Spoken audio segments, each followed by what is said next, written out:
कथा श्रवण का क्या फल है? चाहे वो श्री राम कथा हो या श्रीमद् भागवत कथा, कलयुग में कथा के श्रवण का क्या फल प्राप्त होता है, आइए जानते हैं पूज्य गुरुदेव स्वामी अवधेशानंद गिरि जी महाराज से। गुरु वचन से, सदगुरु वचन वेद विश्वासा।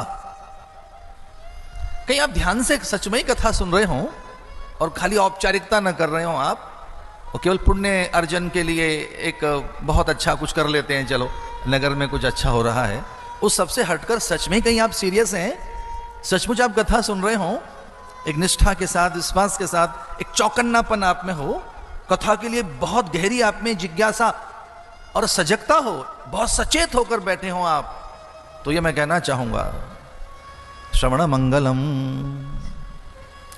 श्रवण से मंगल होता है, जय होती है, उद्धार होता है, समाधान मिलता है, अविद्या का नाश होता है, और सबसे बड़ी चीज भय की निवृत्ति होती है।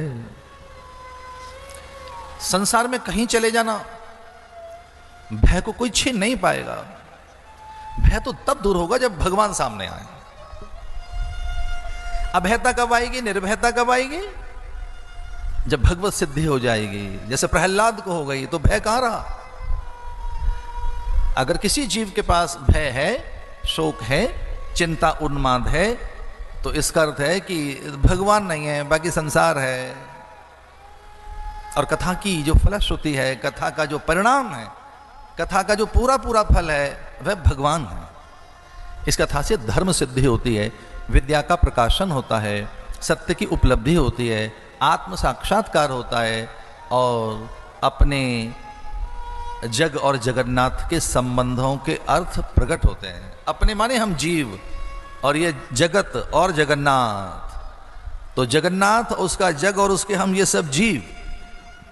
जीव जगत और जगन्नाथ के संबंध स्पष्ट हो जाते हैं सुनकर, भय नहीं रहता। फिर काल व्याल मुख ग्रास संसार निर्णा सहेतवे,